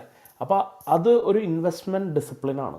നമ്മളുടെ ഇൻവെസ്റ്റ്മെൻറ്റിന് നമ്മൾ ചെറിയൊരു ഗ്രൂപ്പുണ്ട്, 10-25 പേര് ഞങ്ങളുള്ള ഒരു ഗ്രൂപ്പുണ്ട്. അപ്പോൾ ആ ഗ്രൂപ്പിൽ നമ്മൾ എപ്പോഴും പറയുന്ന ഒരു കാര്യമാണത്, എപ്പോഴും ചെറിയൊരു എമൗണ്ടിന് ഇൻവെസ്റ്റ് ചെയ്യുക. ETFs ആണെങ്കിലും GIC ആണെങ്കിലും എന്താണെങ്കിലും നമ്മളുടെ അത് ഇൻവെസ്റ്റ് ചെയ്ത് കഴിഞ്ഞാൽ over a period of time അതൊരു വെൽത്തായിട്ട് അത് ബിൽഡായി വരും. Okay, not hijacking the session, പക്ഷേ ജസ്റ്റ് അതൊരു ടിപ്പായിട്ട് ഇതാക്കിയാൽ മതി. ഓക്കെ ആയിരുന്നോ? I totally agree. Especially ഇപ്പോഴത്തെ ഒരു environmental, right? Like ഇനി എത്ര rate hike ഉണ്ടാവും നമുക്ക് അറിയത്തില്ല. Over the last year, we've been sort of all troubled by how the markets have been. അപ്പോൾ if you were dollar cost averaging every single month or even every single week, right? നിങ്ങൾ units വാങ്ങിക്കുന്നുണ്ടായിരുന്നെങ്കിൽ, let's say you have $200, instead of doing monthly, you could have done weekly. ഓരോ ആഴ്ചയും കുറച്ച് units, either a fund or a stock or something like that, അങ്ങനെ വാങ്ങിക്കുന്നു. അങ്ങനെ ചെയ്തിട്ടുണ്ടെങ്കിൽ ഇപ്പൊ നിങ്ങൾ കുറെ ഒരു ലോ യൂണിറ്റ് പ്രൈസിൽ you may have accumulated a significant number of funds or units of stocks by now, right? Whatever your affordability is, എന്താണെങ്കിലും, because ഈ ഒരു ലോ മാർക്കറ്റ് കണ്ടീഷൻസ് വാങ്ങിക്കുമ്പോഴാണല്ലോ ഇത് തിരിച്ച് മേളിലേക്ക് പോകുമ്പോൾ നമുക്ക് അതിന്റെ റിട്ടേൺസ് കിട്ടുക, right? Most people tend to sort of not invest when things are going bad, right? ഒരു എന്താ പറയാ, ഒരു ബോക്സിംഗ് ഡേ സെയിലിന്റെ എക്സാമ്പിൾ പോലെയാണ്. Most people tend to shop on Boxing Day or Black Friday because prices are low. പക്ഷേ ഈ Stokes അല്ലെങ്കിൽ ഫണ്ട്സിന്റെ ഒരു എക്സാമ്പിൾ വരുമ്പോൾ മാത്രം പലരും they tend to sit on the fence and not invest when things are bad. Ideally, you should, and this is not investment advice, it's just my view, so take it for what it's worth. Ideally, you dollar cost average over a period of time, and that tends to sort of do really well. It may not give you 40-50%, but it'll also not sort of it'll also not give you that bad downside usually, right? നമ്മുടെ investment ഒരു session ഉണ്ടായിരുന്നു കഴിഞ്ഞ ദിവസം തന്നെ, സ്റ്റോക്സിന്റെ. അത് എല്ലാവരും കേൾക്കുക, അതിന്റെ റീപ്ലൈ കേട്ട് നോക്കുക.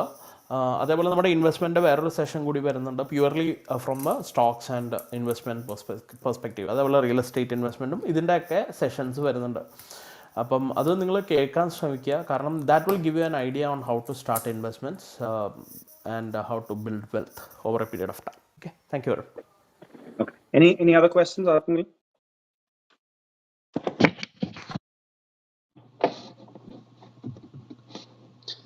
Okay, so ഞാൻ മുമ്പേ പറഞ്ഞു RRSP 71 വയസ്സാവുമ്പോൾ, when you are 71 years old or on or before your 71st birthday, you need to convert your RRSP to a RIF, right? അപ്പോൾ this same condition does not hold for a TFSA. നിങ്ങളുടെ TFSA convert ചെയ്യേണ്ട ആവശ്യമേ ഇല്ല. It can remain your TFSA forever. So you have no requirement at any age to convert it to anything, right? You just need to use it wisely. അതിന്റെ funding എങ്ങനെയാണ്, അതിലേക്ക് cash എങ്ങനെ പോകുന്നു, ഇതൊക്കെ നിങ്ങൾക്ക് നിങ്ങളുടെ കൺവീനിയൻസ് അനുസരിച്ച് യൂസ് ചെയ്യാൻ പറ്റും.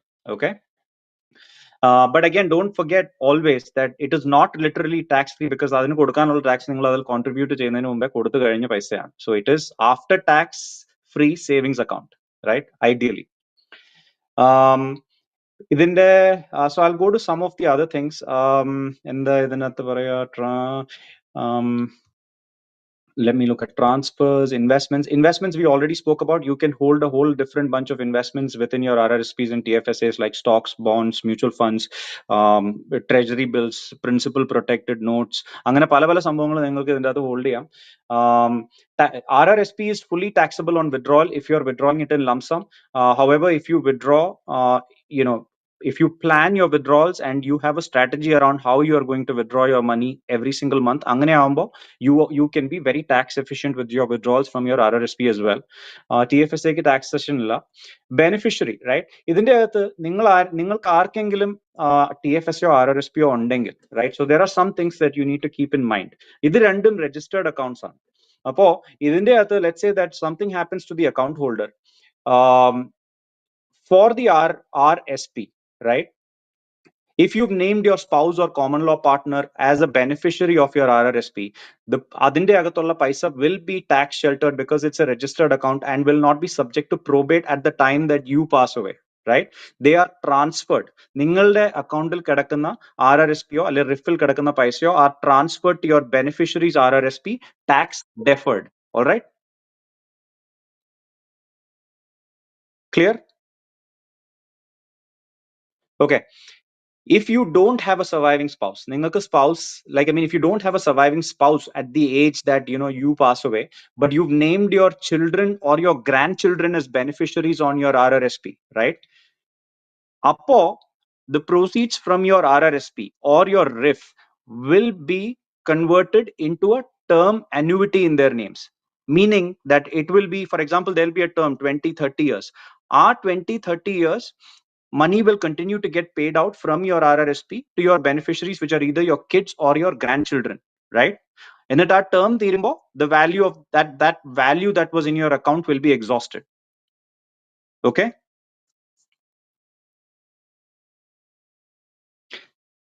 TFSA, when you with a TFSA, can anyone tell me what's the difference in a TFSA when you're actually designating a beneficiary when compared to an RRSP?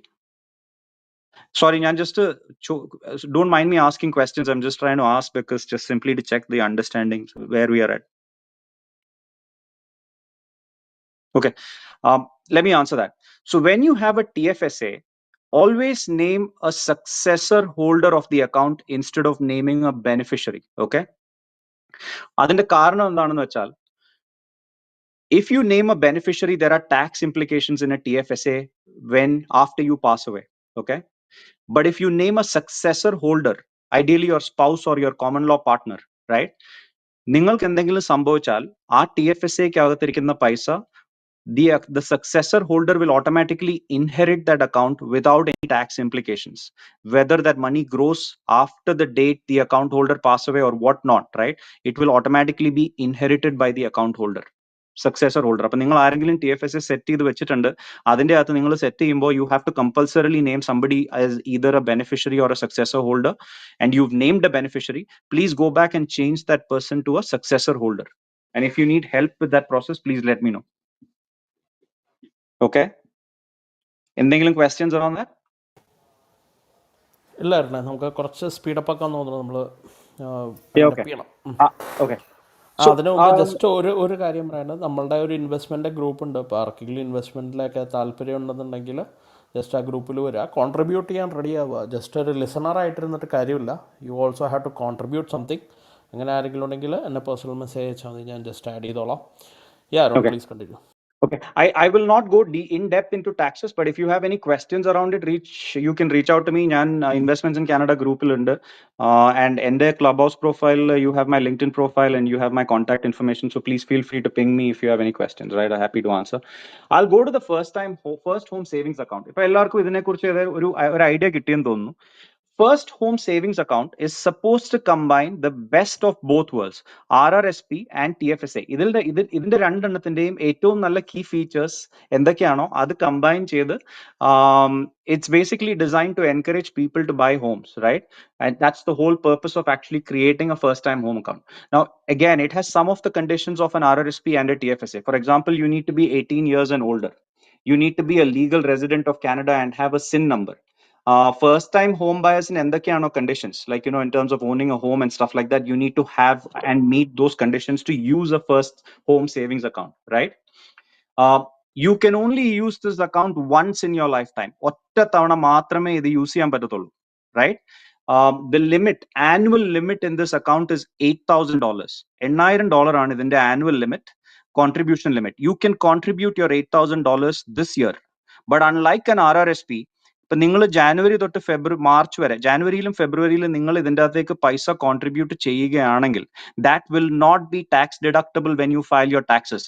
അത് കാലണ്ടർ ഇയറിലാണ് ഓപ്പറേറ്റ് ചെയ്യുക. That's why they launched it on January 1st, because there is no tax refund that will be paid out this year. നിങ്ങൾ ഈ വർഷം അതിലേക്ക് $8,000 cap ചെയ്താൽ, contribute ചെയ്താൽ, which is the contribution limit, നിങ്ങൾക്ക് അതിന്റെ റീഫണ്ട് കിട്ടുക നിങ്ങൾ അടുത്ത വർഷം ടാക്സ് ഫയൽ ചെയ്യുമ്പോഴായിരിക്കും, right? Any unused contribution room can be carried forward to the next years, right? അടുത്ത വർഷങ്ങളിലേക്ക് contribution room മുമ്പോട്ട് കൊണ്ടുപോകാൻ പറ്റും. Clear? അതേപോലെ, if you are not a first time home buyer, you cannot use a first home savings account. All right, you cannot use it if you are not a first time home buyer. പിന്നെ ഇതിൻ്റെ അകത്ത് ഉള്ള വേറെ ഒരു close എന്ന് പറഞ്ഞു കഴിഞ്ഞാൽ, U cannot combine a first home savings account with a first time home buyers plan. അതായത് ഇപ്പൊ നിങ്ങൾ 35 വെച്ച് RRSP ഇട്ടു, അത് വിഡ്രോ ചെയ്യുന്നു, അതിന്റെ കൂടെ നിങ്ങൾക്ക് 40 വെച്ച് എടുക്കാൻ പറ്റില്ല. You cannot combine it. It has to be used standalone. ഇത് തമ്മിലുള്ള RRSP ആൻഡ് ഈ ഫസ്റ്റ് ഹോം സേവിങ്സ് അക്കൗണ്ടും RRSPയിലെ ഫസ്റ്റ് ടൈം ഹോം ബയേഴ്സ് പ്ലാനും തമ്മിലുള്ള ഒരു വ്യത്യാസം എന്ന് പറഞ്ഞാൽ, RRSPക്കകത്തുനിന്ന് when you withdraw that 35,000, you need to repay that money back into your account over a period of 2 plus 15 years, right? 2 years after withdrawal. First home savings account, you do not need to repay that money. So not only do you get a tax refund on the money that you're contributing, but you also do not need to repay that back as soon as you withdraw this for your first home savings account. നിങ്ങൾ എന്ന് ഇത് withdraw ചെയ്യുന്നു, അത് withdraw ചെയ്യുന്ന ആ ദിവസം, when the money is withdrawn, you need to close the account within December 31st of the following year in which the account was used. It is a one-time use account. Right? But നിങ്ങൾക്ക് 40,000 limit വരെ എത്തണമെങ്കിൽ you have to use it for 5 years, and every year you'll get a tax refund. Any contribution that is made to a first home purchase does not need to be repaid back into the account.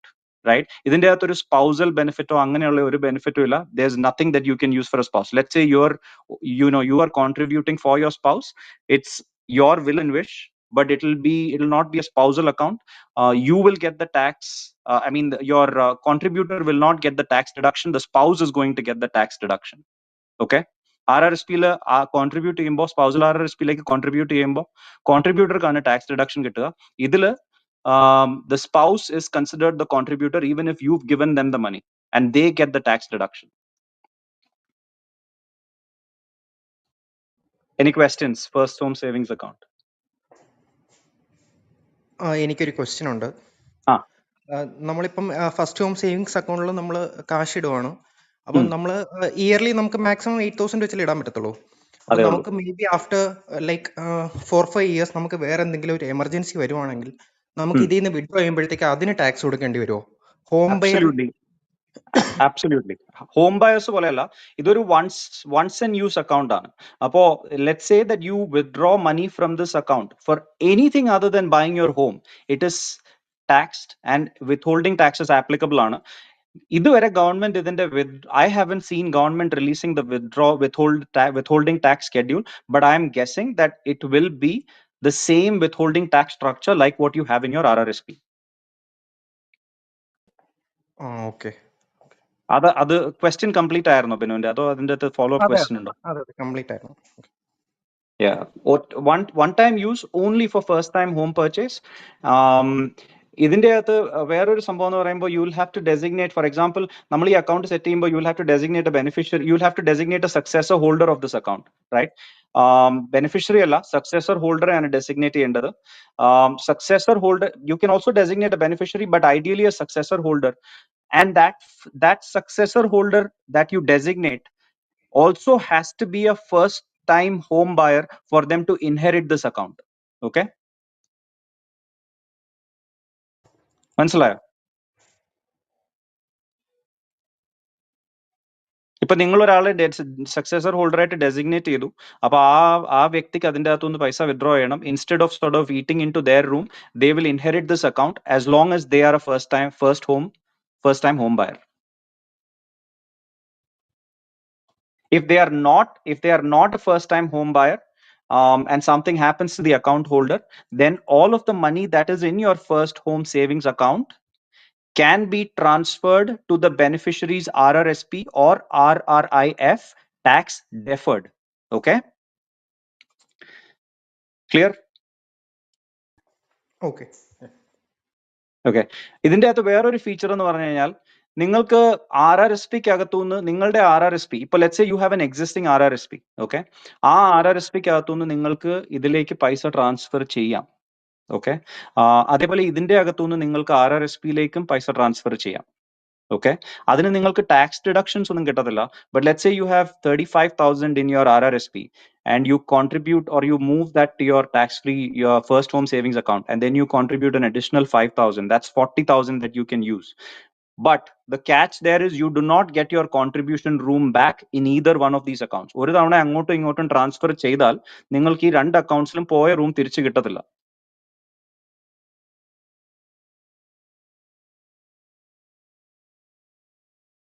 Okay? Any questions around this?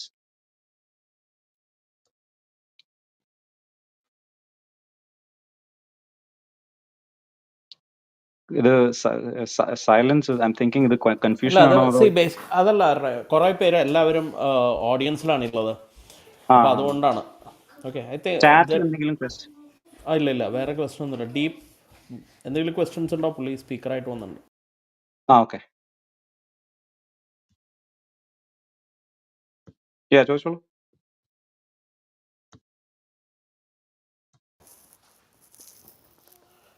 ഞാൻ പിന്നെ add ചെയ്യുന്നുണ്ട്, എന്തോ ഒരു പ്രശ്നം എന്ന് പറഞ്ഞ പുള്ളിക്ക്. ആർക്കെങ്കിലും ക്വസ്റ്റ്യൻസ് ഉണ്ടോ? ക്വസ്റ്റ്യൻസ് ഉണ്ടെങ്കിൽ ചാറ്റിൽ ചോദിക്കുക, അല്ലെങ്കിൽ സ്പീക്കർ പാനലിലേക്ക് വരാം.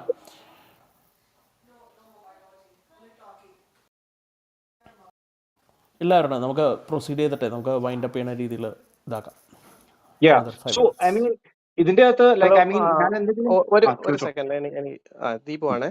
പിന്നെ ആ ഇപ്പോ നമ്മള് ഈ ഇയറിൽ തന്നെ വീട് മേടിക്കുകയാണെന്ന് വിചാരിക്കാം. അപ്പം ആ do you recommend going for this contribution for both spouses, or like what should be your opinion?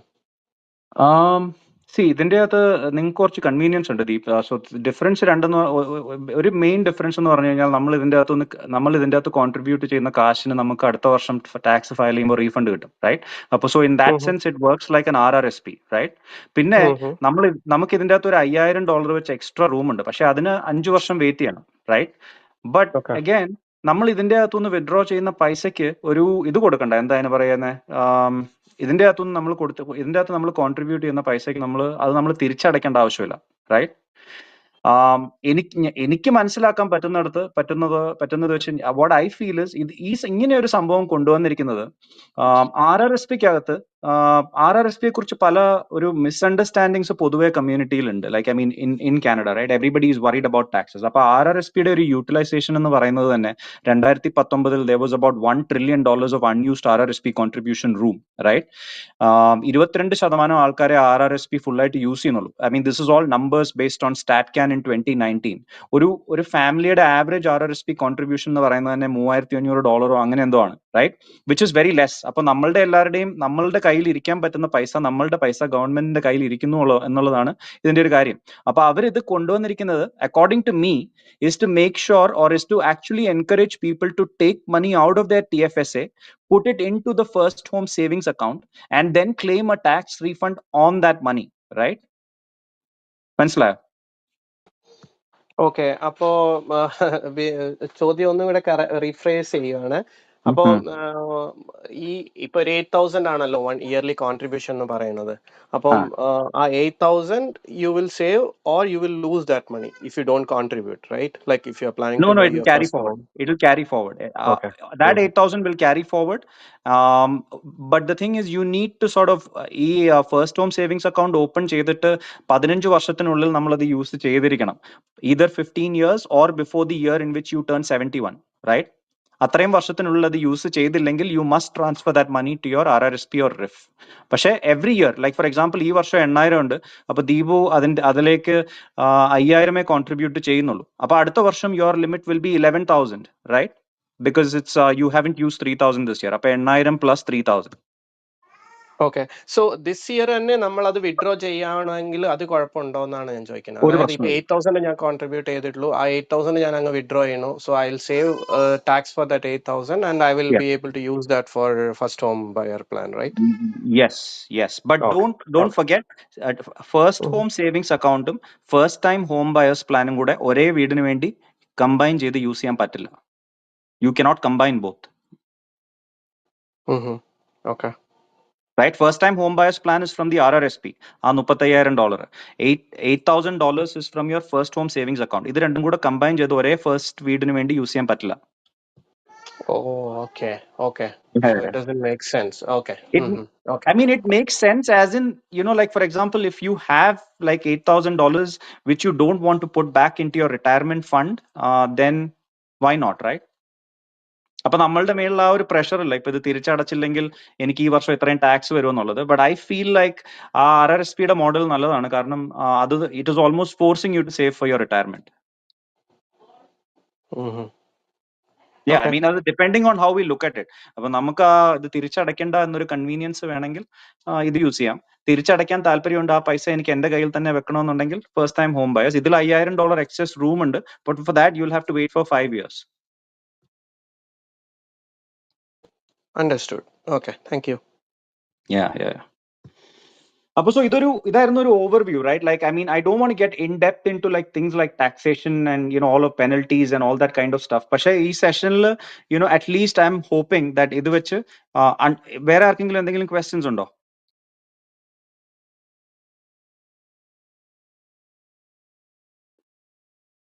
Okay. So I'm hoping that each session at least you were able to come into the session and go away with some kind of information. നിങ്ങൾക്ക് ഉപയോഗിക്കാൻ പറ്റാവുന്ന രീതിയിൽ നിങ്ങൾക്ക് എന്തെങ്കിലും വേറെ questions ഉണ്ടെങ്കിൽ you can always reach out to me. ഞാൻ അമിട്ടിലില്ല, പക്ഷേ ഇൻവെസ്റ്റ്മെന്റ്സ് ഇൻ കാനഡ ഗ്രൂപ്പിലുണ്ട്, and then all of my contact information is on Clubhouse. So if you want to reach out to me for anything at all, please feel free to do that. So the session set ചെയ്തതിന് thank you. Again, thank you to everybody for attending. നിങ്ങൾക്ക് ആർക്കെങ്കിലും ഇനിയും എന്തെങ്കിലും questions ഉണ്ടെങ്കിൽ നിങ്ങൾക്ക് ചോദിക്കാം. അപ്പോൾ Arun, thanks for coming in. Arun നമ്മളുടെ ഇതിൽ എനിക്ക് തോന്നുന്നു രണ്ടാമത്തെ തവണയാണല്ലേ സെഷൻ എടുക്കുന്നത്. അതെ. അപ്പം thanks a lot for coming in. അതേപോലെ നമ്മളുടെ ഇൻവെസ്റ്റ്മെൻറ്റ് ഗ്രൂപ്പിലേക്ക് ആർക്കെങ്കിലും ആണെങ്കിൽ എന്നെ ജസ്റ്റ് പേഴ്സണൽ മെസ്സേജ് അയച്ചാൽ മതി.